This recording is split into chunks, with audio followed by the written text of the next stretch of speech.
A very good morning and thanks for tuning into Rajya Sabha television. You're watching the breakfast news this Saturday morning, bringing you top stories from India and across the world. I'm Aishwarya Kapoor and here are the headlines. Maharashtra asks farmers to disclose Aadhaar number to avail subsidy for fertilizer purchase. Subsidy to be deposited in farmers' bank accounts.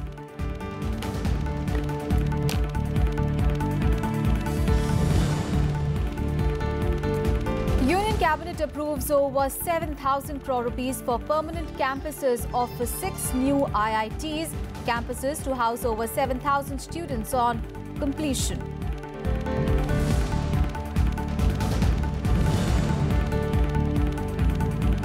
MEA denies the new developments at the face-off site in Doklam, says no military build-up on Chinese side. Reiterate it supports connectivity, but projects like OBOR have to be open and equitable.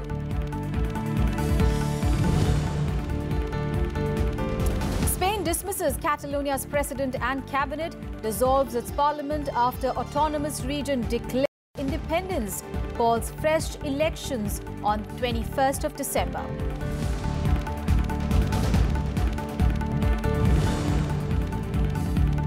And the final of the FIFA Under-17 World Cup tournament in Kolkata today, Spain to face England.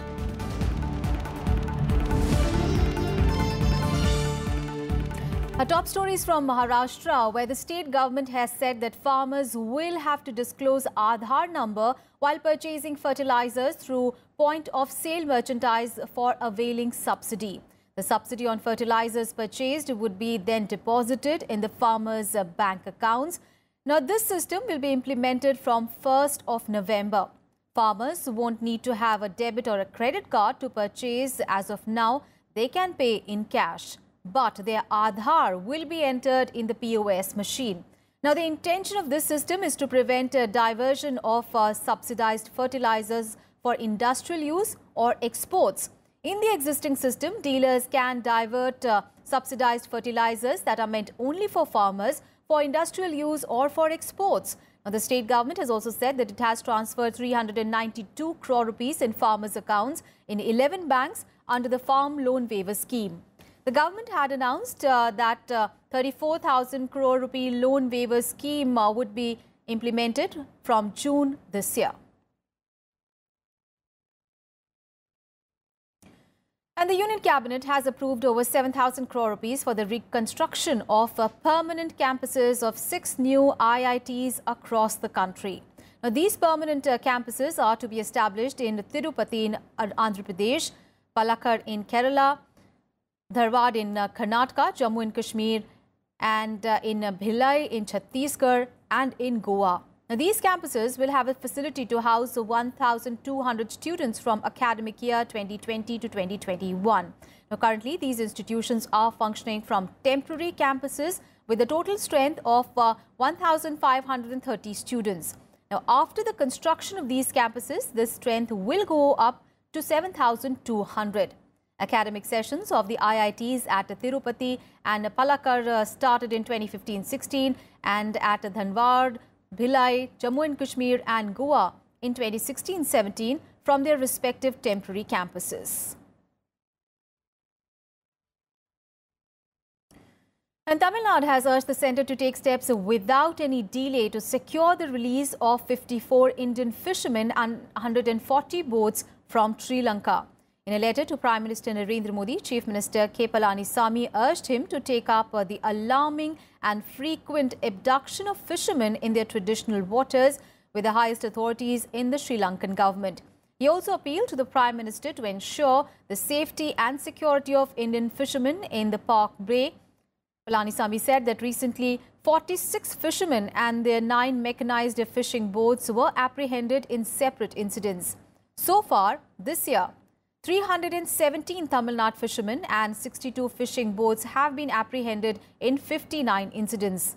263 of these fishermen have been released after considerable persuasion by the Government of India as well as Tamil Nadu.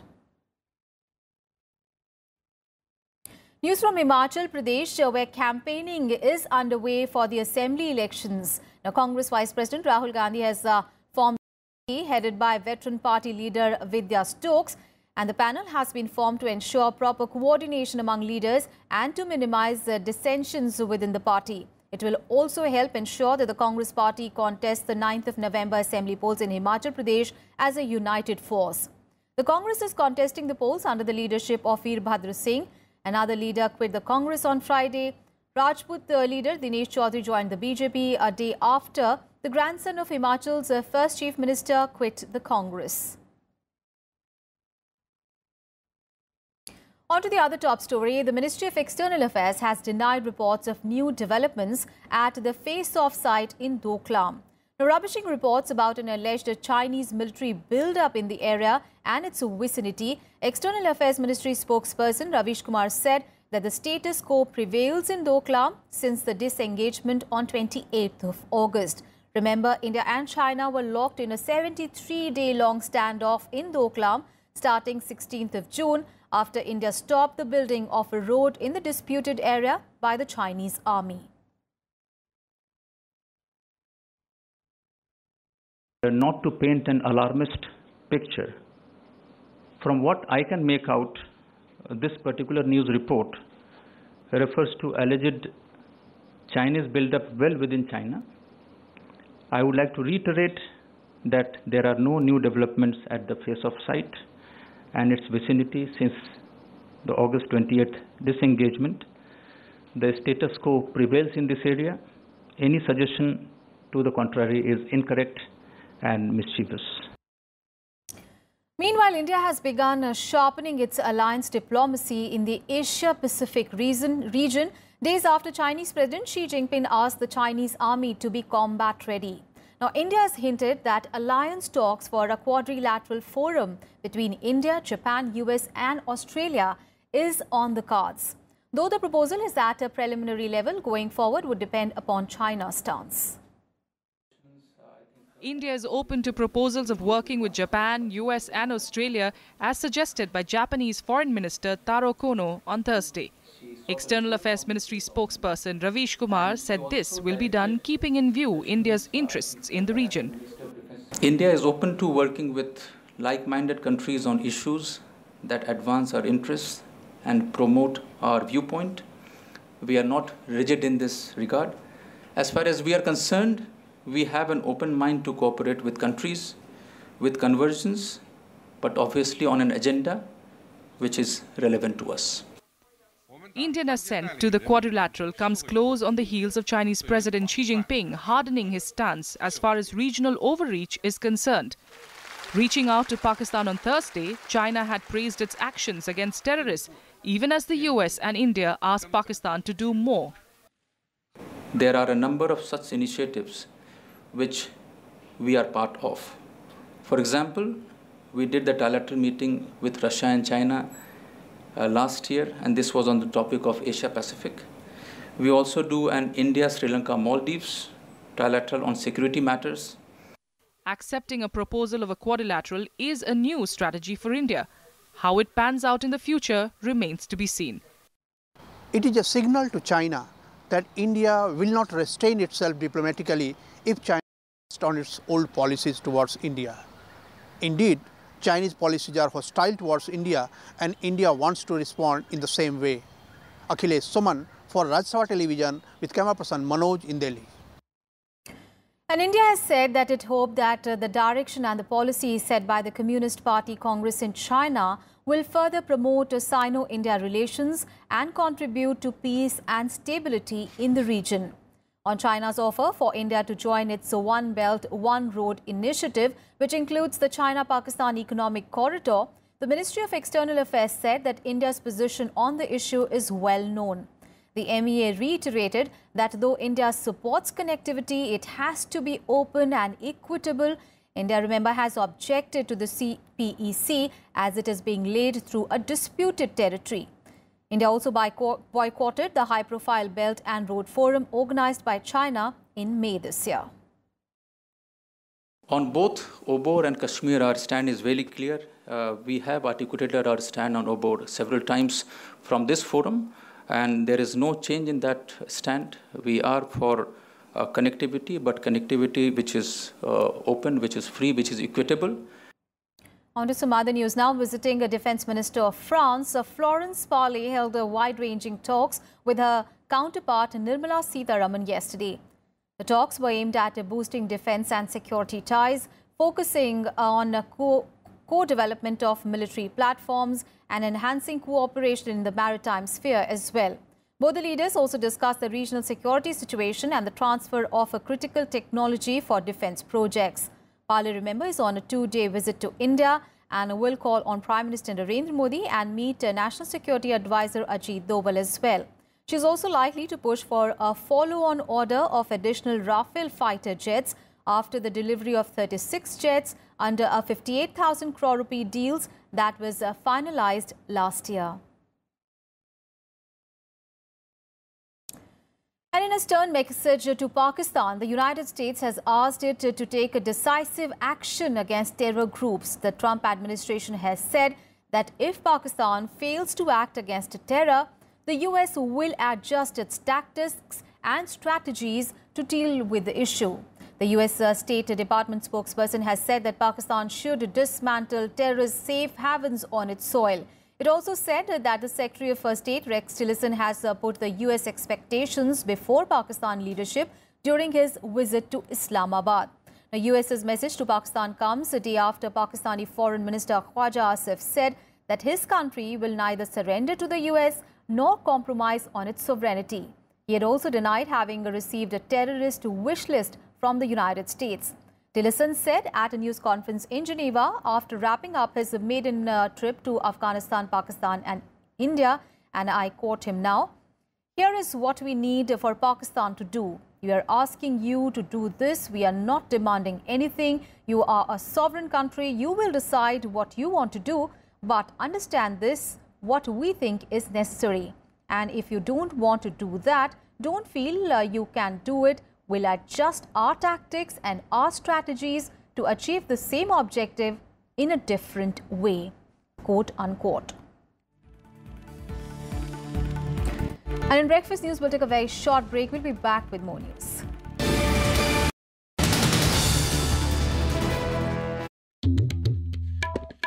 The story we thought we knew.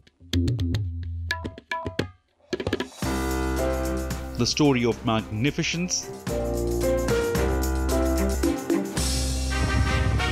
the story of bloody battles, of those who ruled and those who left their footprints. The story charting the course of our past. Talking history on Rajya Sabha TV.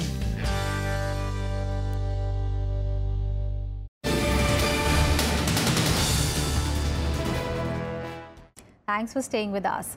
Now, President Nath Kovind is in Kerala for a 2-day visit. During the visit, the President laid the foundation stone for the first government IT building at Techno City. Now, speaking at the function, the President said that a Techno City project, which is part of the 4th phase of Techno Park, is one of the iconic information facilities not only in Kerala but across the country. He further said that the future of our economy and of our employment creation is heavily dependent on the success we achieve with Digital India.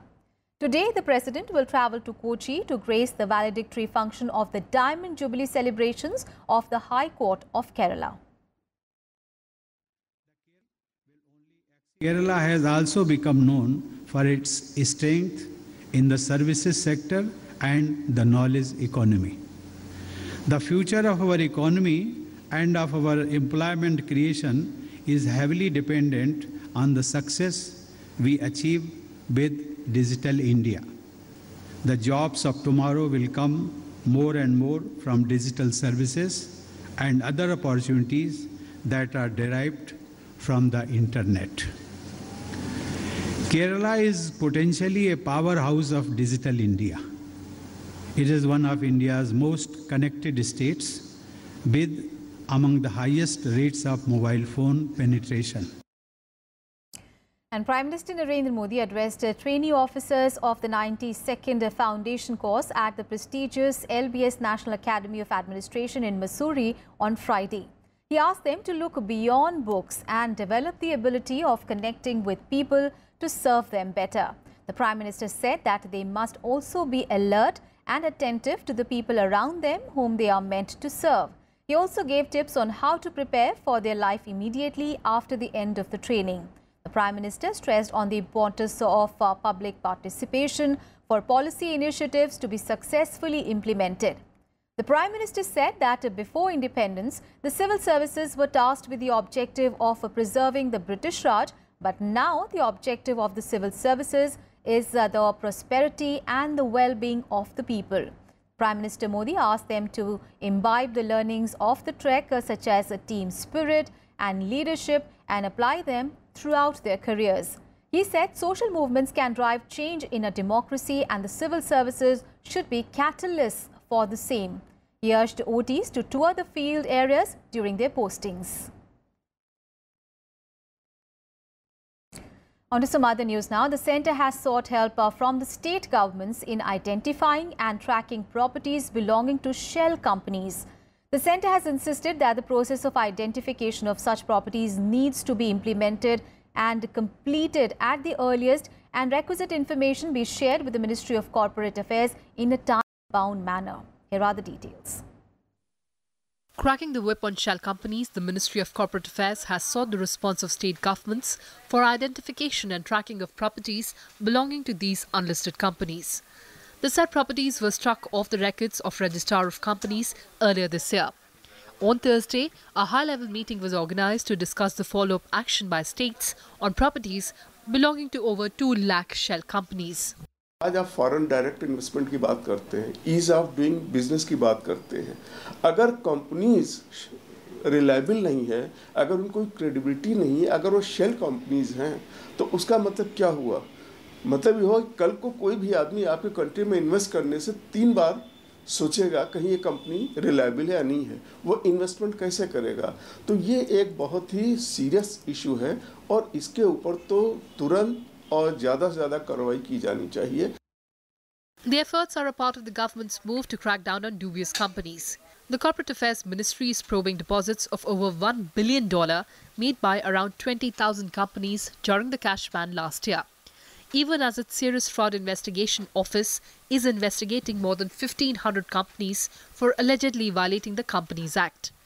It is examining another 809 listed companies found untraceable by SEBI to check the status and existence of their offices and directors. The Ministry of Corporate Affairs and Central Board of Direct Taxes will jointly investigate such shell companies by sharing data.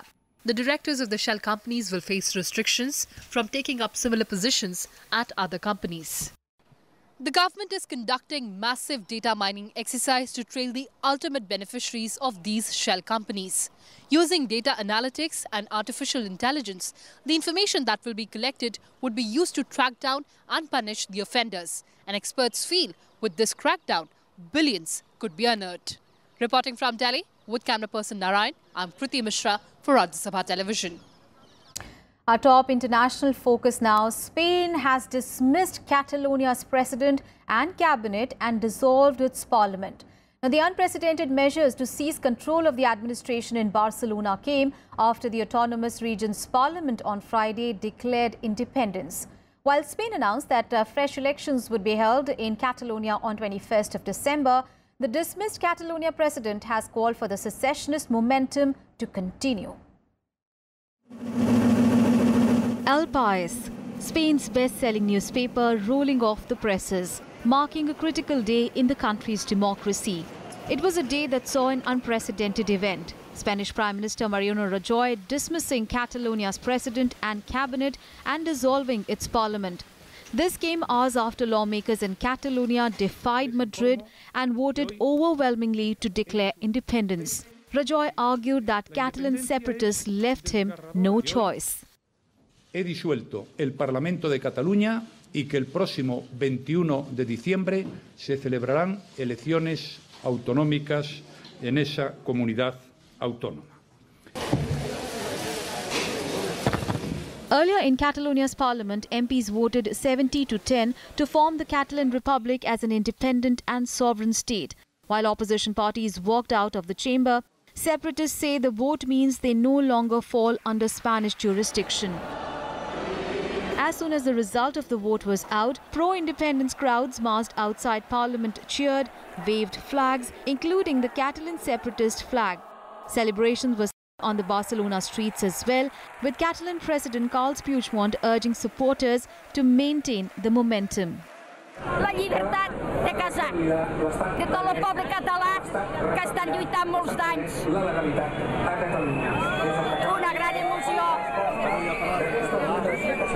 Visca Catalunya lliure! El nostre país, un Parlament legítim, un Parlament sorgit de les eleccions del 27 de setembre, ha fet un pas llargament esperat i llargament lluitat.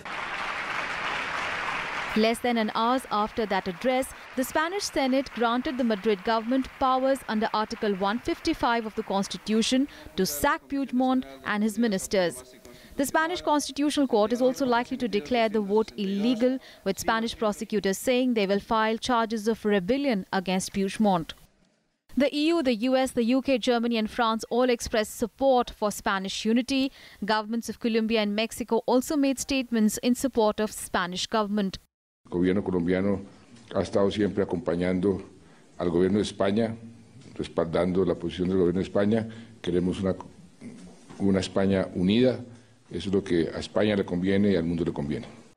While Spain has announced measures to stop Catalonia region breaking free, it is unclear how these would be enforced. There are fears that a tough crackdown could risk violence.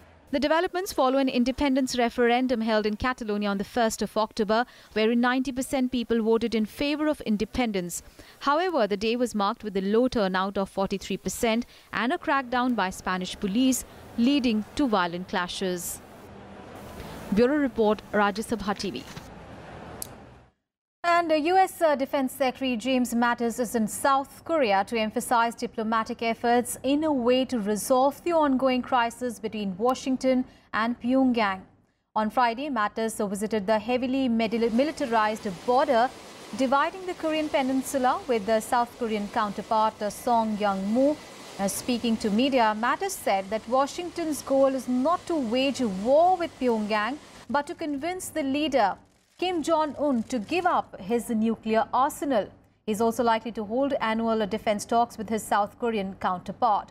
The US had on Thursday imposed sanctions on 7 North Korean individuals and 3 entities for flagrant human rights abuses, including killings, torture, forced labor, and the hunting down of asylum seekers abroad.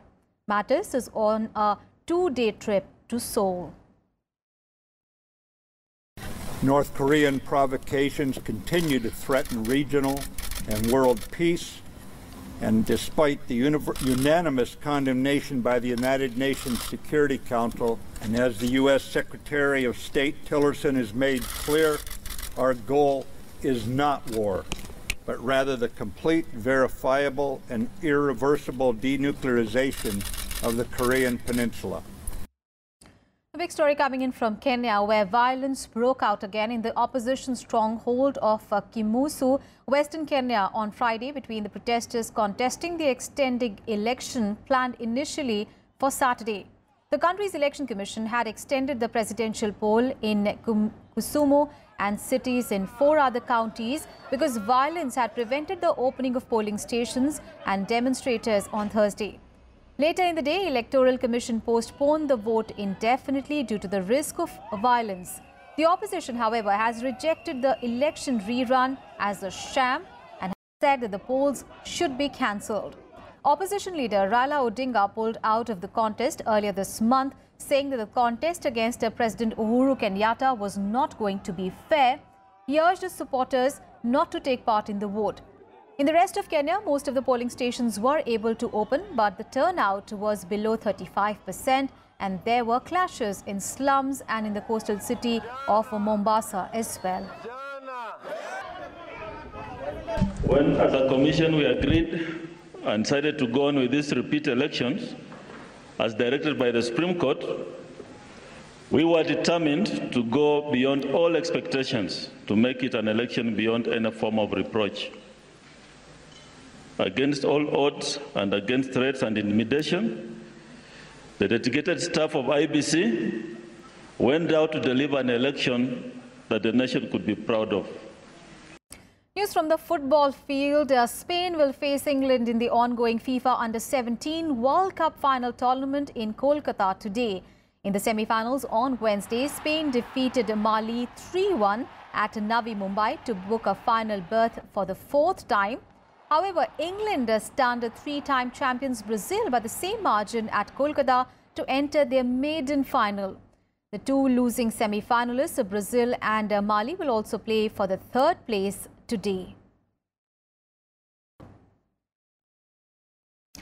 And news from the world of badminton. Ace Indian player PV Sindhu and also HS Pranoy have reached the semi-final of the French Open Super Series tournament in Paris.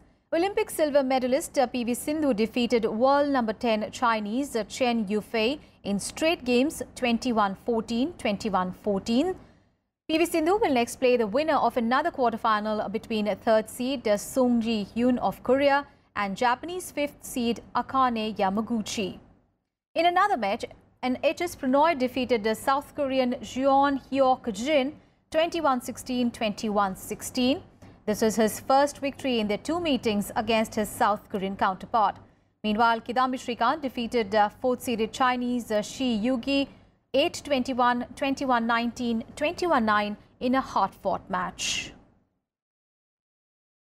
Let's get you some more sporting action. Here is the Sports Beat.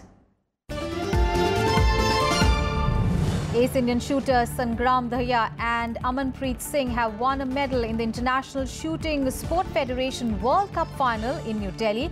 Sangram clinched a silver medal while Amanpreet Singh bagged a bronze. Both the shooters have taken part in the prestigious event for the first time. India will face Singapore in their opening match of the Women's Asia Cup in Japan. Top 8 Asian women's teams, including India, will face off in the Continental Tournament, which will also serve as a qualifier for the Hockey World Cup 2018. Teams from China, India, Kazakhstan, Korea, Malaysia, Singapore, Thailand and Japan will fight for supremacy in the event, which will conclude on 5th of November. And India will take on Great Britain in the ongoing 7th Sultan of Johor Cup in Malaysia. This is going to be India's 5th match in the ongoing tournament. In the 4th match on Thursday, India junior men's hockey team lost to Australia 3-4. That's all in this news edition. Thanks so much for watching. Have a great day ahead.